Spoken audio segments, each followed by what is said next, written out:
지난 시간에는 우리가 룻기 2장 1절에서 7절 말씀을 통해서 룻기의 남자 주인공 보아스가 등장하고 룻은 우연하게 보아스의 밭에서 이삭을 줍게 된 그 사건에 대해서 살펴보았습니다. 자, 오늘 룻기 2장 중반부 2장 8절에서 17절에는 보아스와 룻의 첫 만남이 이루어집니다. 자, 그래서 이제 본격적으로 보아스와 룻의 사랑 이야기가 시작되고 또 친족 구속자의 의무가 보아스에게 주어집니다. 오늘 우리가 읽은 이 2장 8절에서 17절 안에 있는 내용을 한마디로 한 단어로 요약하라고 하면요, 은혜라고 할 수 있습니다. 은혜. 이방인을 받아주시는 하나님의 은혜. 이방의 과부에게 은혜를 베푸는 보아스. 은혜에 초점을 두고 읽으시면은 이것이 곧 이방 죄인들을 받아주시는 하나님의 은혜, 우리를 향하신 하나님의 은혜임을 알 수가 있습니다. 자, 지난 시간에 읽었던 7절에서 계속 이어지는 내용입니다. 8절에 보니까 보아스가 룻에게 이야기하면서 이제 다른 곳으로 가지 말고 자기 밭에서 자기 소녀들과 또 자기 청년들과 함께 있어 달라고 합니다. 그러면서 보아스가 룻을 부를 때 뭐라고 부릅니까? 내 딸아. 보아스가 룻보다 나이가 더 많다는 것을 보여줍니다. 보아스는 룻의 시아버지인 엘리멜렉의 친족이라고 했습니다. 아마도 엘리멜렉의 뭐 삼촌뻘이나 할아버지뻘은 아닌 것 같고 또 엘리멜렉의 조카뻘도 아닌 것 같고 아마 사촌 형제 정도 되는 걸로 보입니다. 그리고 보아스는 성경에 나이가 들도록 장가를 가지 못했습니다. 그래서 룻이 한번 결혼을 한 경험이 있는 그런 과부이긴 합니다만 이 실제 미혼인 보아스가 나이가 더 많다는 것을 알 수가 있습니다. 아무리 한 사람이 땅을 가지고 있는 이 지주고 한 사람이 이방에서 온 사람이라고 할지라도 나이가 비슷하거나 아니면 룻의 나이가 더 많다면 내 딸아 이렇게 부르기가 힘듭니다. 적어도 두 사람 사이에 나이 차이가 제법 많이 났다는 것을 우리가 알 수가 있습니다. 나중에 우리가 살펴보겠지만 룻기 3장 10절 말씀을 보니까 보아스가 뭐라고 이야기합니까? 내 딸아 주께서 내게 복 주시기를 원하노라. 내가 가난하든지 부하든지 젊은 남자를 따르지 아니하므로 내가 처음보다 마지막 끝에 친절을 더 많이 베풀었도다. 얼마든지 새로 시집을 가려고 하면 주변에 있는 젊은 남자들에게 눈을 돌릴 수 있는데 룻이 그렇게 하지 않고 이렇게 나이가 많은 나를 기다려줬다. 나를 선택해줬다. 거기에 대해서 보아스가 고맙게 여깁니다. 그래서 룻이 젊은 남자를 따라가지 않았다는 것은 보아스 자신은 젊은 남자가 아니라는 이야기예요. 늙은 나이 많은 노총각입니다. 보아스는 어떻게 해서든지 룻을 자기 주변에 잡아두려고 합니다. 그래서 이삭을 주우러 다른 밭으로 가지 말라고 합니다. 갈 필요가 없습니다. 왜냐하면 보아스가 베들레헴 안에서 유력한 자이기 때문에 보아스가 차지하고 있는 땅이 제법 넓습니다. 보아스의 밭에서만 이삭 줍기를 하더라도 룻에게 충분한 수확을 거둘 수 있는 기회가 있습니다. 룻에게 그곳을 떠나서 다른 밭으로 가지 말고 자기 소녀들과 함께 있으라고 합니다. 이것은 무엇을 의미하느냐면 보아스가 첫눈에 보기에 룻에게 호감을 가졌다는 것을 이야기합니다. 다른 사람에게 빼앗기지 말고 자기 곁에 두고 싶어 하는 겁니다. 남편이 없는 젊은 과부입니다. 주변에 얼마든지 유대인 청년들이라든지 조금 젊은 유대인 호라비들이 관심을 가지고 접근할 우려가 있습니다. 그리고 또 그렇게 만약에 다른 밭에 갔다가 다른 남자하고 만나가지고 이야기 나누고 그러면은 나중에 소문이 또 안 좋게 날 수가 있습니다. 그래서 보아스는 룻을 자기 곁에 붙잡아 두는 한편 그녀를 보호하려고 하는 그런 마음을 품고 있었습니다. 9절을 보면 좀 더 구체적으로 기록이 되어 있죠. 그들이 거두는 밭에 눈을 두고 그들을 따라서 가라. 내가 청년들에게 명하여 너를 건드리지 못하게 했다는 겁니다. 그래서 보아스의 소녀들을 따라가면 아마 보아스의 여종이나 이런 사람들을 따라다니면서 일을 하면은 복잡한 일에 휘말리지 않게 됩니다. 또 이 보아스의 밭에서 일하는 젊은 청년들, 이거 수확하는 이 낫지라는 이런 청년들 같은 경우에 혹시라도 룻에게 찝쩍거리는 사람이 나올 수가 있습니다. 그래서 이 청년들 다 듣는 데서 보아스가 선포했습니다. 아무도 건드리지 말라고. 당시 유대인들은 이방인들을 사람 취급하지 않았습니다. 그냥 개, 돼지와 같은 금수로 여겼습니다. 부정하게 여겼습니다. 그리고 상종하지도 않았습니다. 이방인인 것은 물론이고 이 도와줄 사람이 없는 보호자가 없는 과부입니다. 남편이 없습니다. 또 가정에 누가 뭐 오빠라든지 남동생이라든지 도와줄 사람이 아무도 없습니다. 그냥 내버려 두면 위험에 노출될 수도 있기 때문에 그녀를 지켜주고자 하는 겁니다. 자, 이런 보아스의 친절과 호의에 대해서 룻이 보아스의 은혜에 대해서 감사를 표시합니다. 룻이 땅에 얼굴을 대고 엎드려서 절을 하는데 보통은 유대인들 사이 인사할 때 그냥 허리를 숙이는 것, 허리를 동이고 허리를 숙이는 것이 예절의 상대방에 대한 예입니다. 그런데 이 땅바닥에 얼굴을 대고 엎드렸다라는 것은 땅바닥에 얼굴 대려면 어떻게 해야 됩니까? 무릎을 꿇었다는 거죠. 무릎을 꿇고 손을 땅을 짚고 얼굴을 땅바닥에 가까이 대면서 숙이는 겁니다. 이 정도면은 최고의 존경과 예의를 표시하는 겁니다. 아무한테나 이렇게 하지 않습니다. 하나님께 나아와가지고 엎드려 경배할 때 하는 의식입니다. 또 감히 고개를 들을 수 없는 높은 신분의 왕이나 통치자에게 아니면 자기 한 할아버지 정도 되는 윗연배에 계신 웃어른께 하는 예의 표시입니다. 룻은 몸둘 바를 몰라서 보아스에게 최대한 공경을 표시했습니다. 왜냐하면 너무나 뜻밖이기 때문입니다. 그냥 아무 말 하지 않고 그 추수하는 밭에서 수확하는 밭에서 내쫓지만 않아도 그냥 감사할 지경인데 이거저거 챙겨줍니다. 자기 수확밭에서 마음껏 이삭 줍기를 하도록 허락을 해주고 또 다른 사람들로 하여금 이 젊은 과부를 집적거리거나 수작을 부리거나 건드리지 못하도록 보호를 해줍니다. 우리 오늘 읽은 본문에 보면은 먹을 것도 나눠줍니다. 여러모로 그녀를 도와주려고 합니다. 그래서 그 은혜에 대해서 감당할 수 없는 은혜에 대해서 감사를 표시합니다. 나는 타국인인데 어디에요? 요르단강 건너편에 있는 모압 사람입니다. 어찌하여 이처럼 당신 앞에 은혜를 입게 하십니까? 왜 이런 친절과 은혜를 베풀었겠습니까? 보아스의 마음속에 가난한 자 그리고 과부를 도와주고자 하는 그런 배려와 섬김의 마음이 분명히 있었을 겁니다. 근데 그거 말고 또 한 가지가 더 있습니다. 룻이 아름답고 현숙한 여인이었기 때문에 보아스가 특별히 그녀에게 관심을 두었다는 것을 알 수가 있습니다. 오늘 우리의 모습과 한번 비교해 봅시다. 우리가 도대체 뭐가 잘난 구석이 있어가지고 하나님의 자녀가 되었습니까? 룻은 그래도 얼굴이라도 이뻤죠.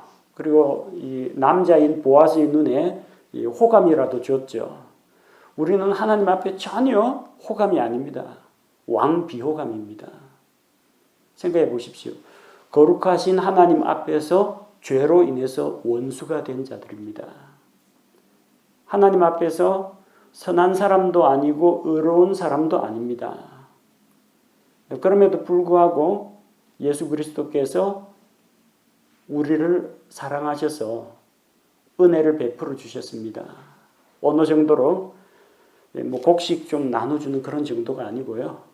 자기 생명의 피를 우리 대신 흘려주실 정도로 우리에게 은혜를 베풀어 주었습니다. 그래서 그 하나님의 사랑, 하나님의 은혜는 예수 그리스도의 십자가를 통해서 우리에게 나타났습니다. 로마서 5장 8절에 우리가 아직 죄인이었을 때 그리스도께서 우리를 위해 죽으심으로 하나님께서 우리를 향한 자신의 사랑을 당당히 제시하시느니라. 이것이 하나님의 은혜입니다.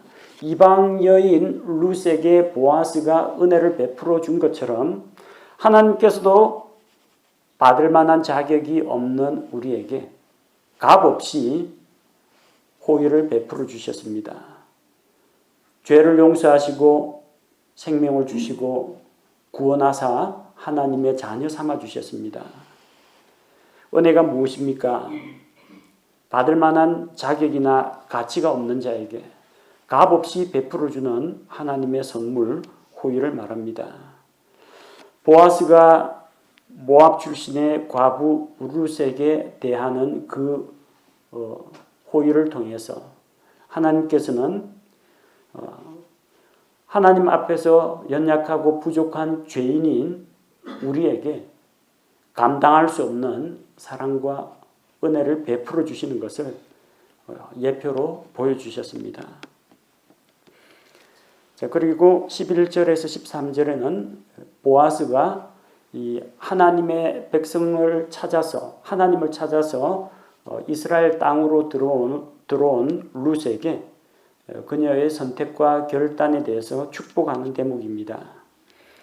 11절에 보니까 보아스가 그녀에게 대답하여 이르되 내 남편이 죽은 뒤에 내가 내 시어머니에게 행한 모든 것과 또 내가 내 아버지와 어머니와 모국을 떠나서 지금까지 알지 못하던 백성에게로 온 일을 내가 분명히 보았느니라. 이 보아스는 룻의 사정을 알고 있었습니다. 어떻게 알았겠습니까? 1장 19절에 보니까 이 나오미와 룻이 베들레헴으로 돌아왔을 때 그리 크지 않은 작은 도시입니다. 온 베들레헴이 크게 소동했습니다. 10년 만에 돌아온 나오미를 보고 사람들이 막 몰려들었습니다.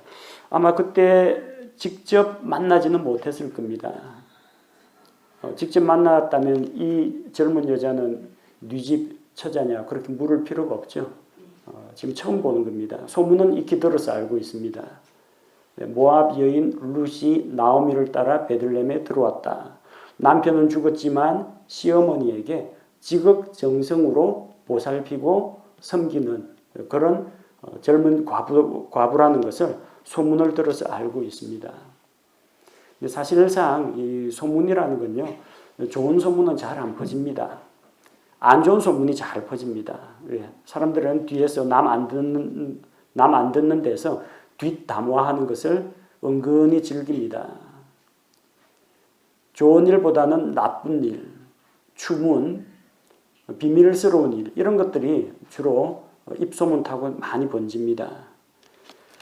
그런데 룻은 그런 악한 소문에 시달리지 않고 사람들로부터 좋은 평판을 얻었습니다. 보아스가 룻의 어떤 점을 칭찬했습니까? 남편이 죽은 다음에도 자기 고향, 자기 민족에게 돌아가지 않고 끝까지 남아서 시어머니를 모셨다는 겁니다. 그리고 그녀가 모압 여인으로서 전혀 자기가 알지 못하는 낯선 민족인데도 하나님의 백성과 함께 하겠다고 이스라엘 땅으로 와서 유대인 공동체 가운데 들어왔다는 겁니다. 그래서 보아스가 12절에서 그녀를 축복합니다. 주께서 너에게 복을 주시기를 원한다. 주께서 너에게 보상을 주시기를 원한다는 겁니다. 자, 보상을 받을 수 있는 게 두 가지가 있습니다. 첫 번째는 내가 행한 일에 보답해 주시기를 원한다. 룻이 행한 일이 무엇입니까? 남편 잘 섬기고 시부모님 잘 섬기고 그리고 홀로 된 시어머니를 버리지 않고 끝까지 돌보고 봉양한 그 선행에 대해서 주께서 보상해 주시기를 원하노라. 자, 이것은 무엇에 대한 보상입니까? 행위에 대한 보상입니다. 선한 행실에 대한 보상입니다. 자, 또 한 가지 보상이 더 있습니다. 주 이스라엘의 하나님께서 자신의 날개 아래로 의지하러 온 내게 충분히 보상해 주시기를 원하노라. 이것은 무엇에 대한 보상입니까? 믿음에 대한 보상입니다. 우리가 지난 시간에 룻기 1장에서 이 룻이 가지고 있던 하나님께 대한 신앙을 살펴보았습니다. 자기 민족을 버리고 이방신들을 버리고 하나님을 찾아서 하나님의 백성과 함께 거하며 그 땅에서 살다가 그 땅에서 죽고 그 땅에서 다시 부활하기를 소망한 그녀의 믿음, 하나님께 대한 믿음을 하나님께서는 기뻐하신다는 겁니다. 히브리서 11장 6절에 믿음이 없이는 하나님을 기쁘시게 할 수 없다고 했습니다. 그리고 우리는 하나님께서 살아계신 것과 그분께서 자기를 찾는 자들에게 보상을 주시는 이심을 믿어야 한다고 했습니다. 하나님한테 보상을 받는다고 하니까 왠지 좀 미안하고 조금 인간적인 속물건성 같지 않느냐 할지 모르는데 성경은 당연히 그런 보상을 믿는 믿음이 있어야 한다고 합니다. 두 가지를 같이 믿어야 돼요. 하나님께서 살아계심을 믿어야 하고 살아계신 그 하나님께서 우리의 믿음에 따라 보상을 주신다는 것을 믿어야 합니다. 하나님의 보상을 믿는다는 것이 천박한 것이 결코 아니라는 겁니다. 하나님이 살아있다는 것을 믿는다면 그분께서 상 주시는 이시라는 것도 함께 믿어야 한다는 겁니다. 그래서 상으로 뭐 받았습니까? 상으로 남편 받았습니다. 하나님께서는 룻이 내린 믿음의 결정에 대한 보상으로 보아스를 선물로 주셨습니다. 주고 싶은 게 여러 가지가 있겠죠. 곡식을 주실 수도 있고 재물을 주실 수도 있는데 그거 다 쓰면 없어집니다. 나중에 다시 벌어야 됩니다. 제일 확실한 안전장치, 제일 확실한 보상이 뭡니까? 믿음직스러운 남편을 주는 겁니다. 보아스를 주시는 겁니다. 보아스는 능력 있고 또 건강하고 자기 아내를 사랑하고 지킬 줄 알고 하나님께 대한 신실함이 있는 사람입니다. 그래서 하나님이 내려와 가지고 룻을 돌볼 수 없으니까 보아스라는 믿음직한 배우자를 그녀에게 선물로 주어서 그녀가 그 땅에서 안식을 누리게 하시는 겁니다. 우리도 보상을 받습니다. 우리는 믿음에 대한 보상을 받습니다. 하나님을 믿고 신뢰한 것에 대해서 반드시 보상을 받습니다. 기도 응답을 믿습니까? 그 믿음에 대해서 하나님께서 기도 응답을 선물로 주십니다. 하나님께서 나를 모든 죄와 유혹과 사탄과의 전쟁 가운데서 이기게 하실 줄로 믿으십니까? 하나님께서 승리를 선물로 주십니다. 믿는 자에게 하나님이 보상을 주십니다. 그리고 또한 우리의 행실에 대해서 보상을 주십니다. 예수 믿고 구원받았으면 됐지 뭘 또 보상을. 자, 그런데 우리가 예수님을 믿고 영원한 생명을 얻고 하나님의 자녀가 된 것, 그것도 놀라운 축복인데 하나님께서는 더 얹어주시겠다고 했습니다. 우리가 그리스도인으로서 선한 삶을 살고 우리가 이 육신 안에서 몸을 입고 있을 때 행한 모든 것에 대해서 회개장부에 다 기록이 됩니다. 그래서 그리스도의 심판석 앞에서 선한 행실의 열매가 많은 자는 회개장부를 하나님 앞에 예수 그리스도 앞에 내보이면서 자기가 행한 모든 삶을 보고를 할 때 주께서 칭찬과 상급과 영광을 주시는 겁니다. 우리의 믿음에 대해서 우리의 행실에 대해서 주께서 보상을 주십니다. 구원은 은혜로 받습니다. 보상은 믿음과 순종을 통해서 받습니다. 13절에서 이제 룻이 보아스가 베푼 친절에 대해서 감사를 표시합니다. 룻은 그녀가 보아스에게 호의를 입기 원한다고 했습니다. 자기 신부는 보아스의 여종만도 못합니다. 그 보아스의 여종이라는 사람들 다 유대인들입니다. 같은 동족끼리는 노예로 부리지는 않습니다.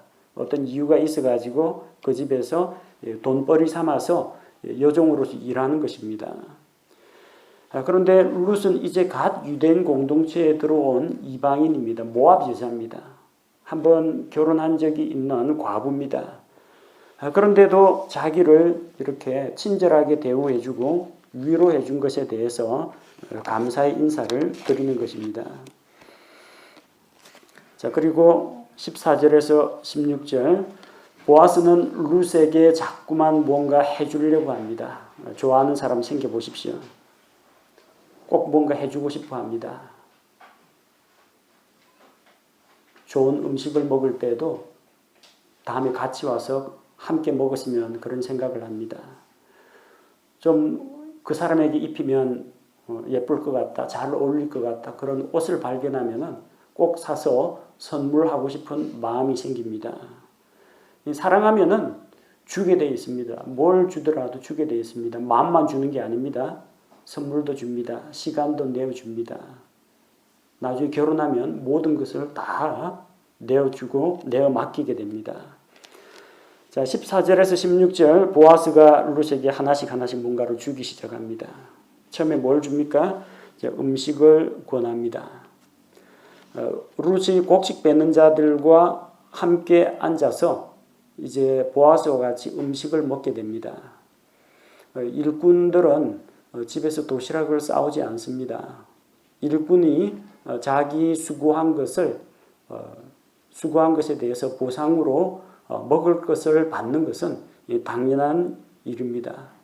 하다못해 곡식을 타작하는 소도 타작마당에서 떨어지는 거기 밀껍질이라든지 밀알이라든지 나다를 주워 먹을 수 있도록 입에다가 입마개를 씌우지 않았습니다. 수확밭에서 룻이 그렇게 열심히 일을 했다라고 하면 물론 수확한 것 보아스에게 주는 게 아니라 자기가 가져갈 겁니다. 그런데 그렇게 일을 했다면 일한 사람에게 뭔가를 대접을 합니다. 그래서 그녀를 불러서 함께 빵을 먹도록 합니다. 14절에 보니까 이리로 와서 빵을 먹으며 내 빵 조각을 식초에 찍으라. 한 바구니에 들어있는 빵을 나누어 먹는다는 것. 이것은 한 가족에게나 이제 할 수 있는 그런 일입니다. 주의 만찬 때, 마지막 만찬 때 예수님께서 빵 한 조각을 찍어가지고, 소스에 찍어가지고 가룟 유다에게 줬죠. 그 지극한 사랑입니다. 제자들이 전혀 눈치를 채지 못했습니다.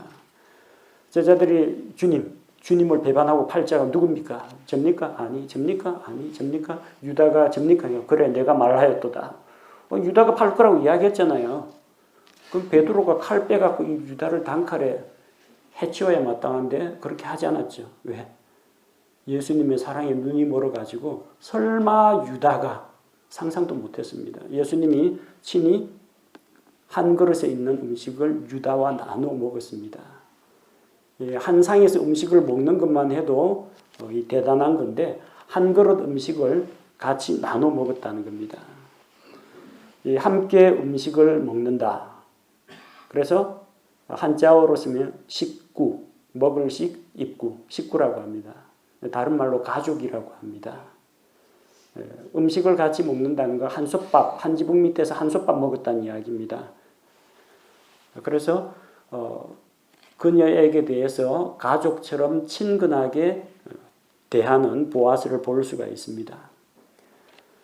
또 이렇게 남녀가 처음 만나면요. 서로 간에 할 말이 좀 사실 별로 없습니다.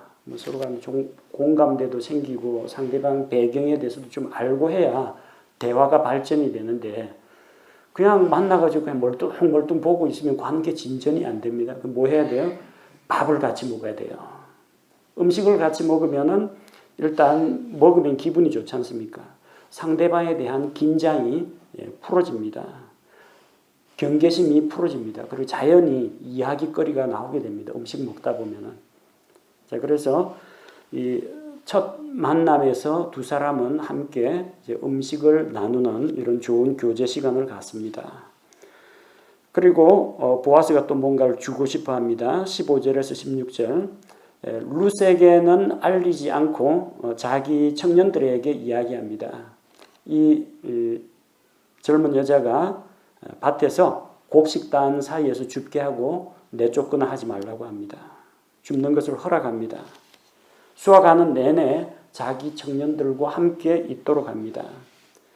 생각 같아서는 이 마음에 드는 이 젊은 과부를 만났고 프로포즈도 하고 싶고, 그리고 이 예쁜 여자가 이 땀 흘리면서 수확밭에서 이 허리 숙여가면서 다리 아프고 팔 아픈데 허리 아픈데 이삭 줍기 안 시키고 싶죠. 집에 가서 딱 쉬게 하고 자기 하인들 불러다가 야 보리 한 가마 갖다 줘 하면 끝납니다. 근데 그렇게 하지 않는다는 거예요. 아직까지 두 사람 사이의 관계가 이렇게 형성되지 않았는데 너무 큰 선물을 받아버리면은 그 상대방에게 부담을 주는 겁니다. 또 하나는 내가 가진 것 없다고 이 사람이 나를 거지로 알고 나를 진짜 값싼 동정을 베푸는 그런 거냐고 오해를 할 수도 있습니다. 그녀의 자존심에 상처를 입힐 수도 있습니다. 그래서 은밀하게 도와줍니다. 표 안 나게 도와줍니다. 원래 이 이삭 줍기의 율법에 의하면은 곡식을 벨 때 그리고 단을 묶을 때 떨어뜨린 것은 다시 줍지 말라고 했습니다. 근데 종들이 열심히 신중하게 일하면은 곡식을 안 떨어뜨리고 최대한 안 떨어뜨리고 주인님께 최대한 많은 곡식을 주기 위해서 안 떨어뜨리고 할 수도 있습니다. 근데 그렇게 하지 말라고 했습니다. 듬성듬성 대충 하면서 꽉 잡지 말고 적당히 이삭 몇 가닥은 흘러내리도록 일부러 배후에서 지시를 내렸습니다. 그리고 곡식을 베고 단을 묶을 때 눈치 못 채게 일부러 조금씩 이 손에서 잘 안 빠지는 일부러 흘리면서 가라고 했습니다. 이게 무엇을 의미합니까? 룻을 도와주고 싶긴 해요. 근데 표 안 나게 도와주고 싶습니다. 그녀의 자존심에 상처가 나면 안 됩니다. 두 가지 목적이 같이 달성돼야 됩니다. 그녀에게 최대한 곡식을 많이 주겠다, 나눠주겠다, 이것도 달성돼야 되고, 또 그녀가 자기가 직접 수고하고 일해서 수확하는 그런 기쁨도 누리게 해줘야 됩니다. 그러려면은 보리가마니를 배달하는 그런 방식으로 하면 안 됩니다. 그녀에게 이 돈을 건네주는 이런 방식으로는 안 됩니다. 어떻게 해야 되겠어요? 표 안 나게 도와야 됩니다. 그녀는 이삭 줍기를 하는데 너무 그냥 싹쓸이 하듯이 말끔하게 베지 말고 대충 하면서 적당히 흘리면서 하도록 했습니다. 보아스가 그녀를 얼마나 배려하고 있는지 마음 씀씀이를 우리가 알 수가 있습니다. 그 덕분에 제법 많이 거두었습니다. 17절에 보니까 룻이 보리 1에바를 거두었다고 합니다. 에바라는 것은 이 고체 같은 것들을 담는 그 도량형 단위입니다. 부피의 단위입니다. 1에바가 오늘날 우리 그 미터법으로 환산하면 22리터에 해당됩니다. 이해하기 쉽게 우리 그 곡식 대박으로 따지면 12대입니다. 12대면 한 말 넘습니다. 아무리 룻이 아침부터 와가지고 늦게까지 집에서 잠깐 쉰 거 말고는 열심히 일했다고 하지만 이 정도면 많이 죽은 겁니다. 이게 아침부터 저녁까지 시간이 많다고 많이 죽을 수 있는 게 아니에요. 땅에 떨어진 게 많아야 많이 죽을 수 있는 겁니다. 그래서 이거는 순전히 보아스가 이 청년들에게 명해서 적당히 곡식을 좀 흘려가면서 했기 때문에 이렇게 많이 죽을 수 있었던 겁니다. 수확밭에서 은혜가 임했습니다. 하나님께서는 하나님의 날개그늘 아래 의지하러 온 룻을 받아주었고, 또한 보아스는 하나님의 백성 가운데로 들어온 이방 과부에게, 가난하고 의지할 곳 없는 과부에게 은혜를 베풀어 주었습니다. 우리는 오늘 이 말씀을 통해서 룻기 1장에서 나오미를 향해서 자기의 믿음과 결심을 고백했는데 바로 룻이 내린 그 현명한 선택과 결정에 대해서 합당한 보상이 주어졌다는 것을 발견할 수가 있습니다.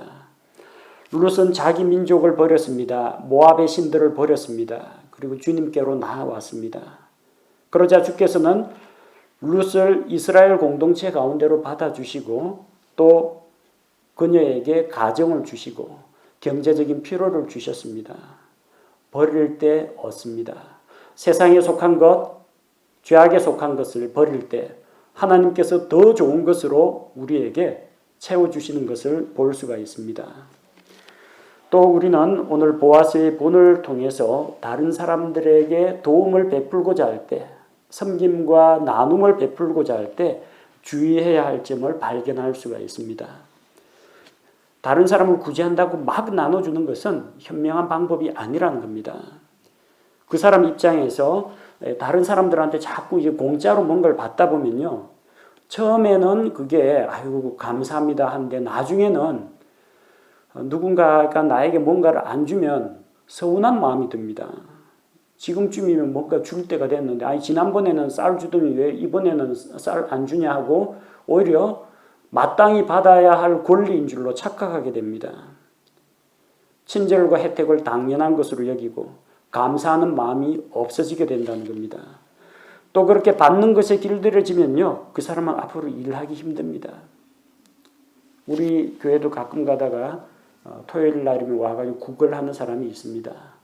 지하철에도 구걸하는 사람이 있습니다. 몇 년 지나도 그 사람은 계속 구걸합니다. 직장 가서 일 안 합니다. 정부에서 일자리, 복지 대책 다 해줘도 얻어먹는 거에 익숙해져 있으면요. 일 안 합니다.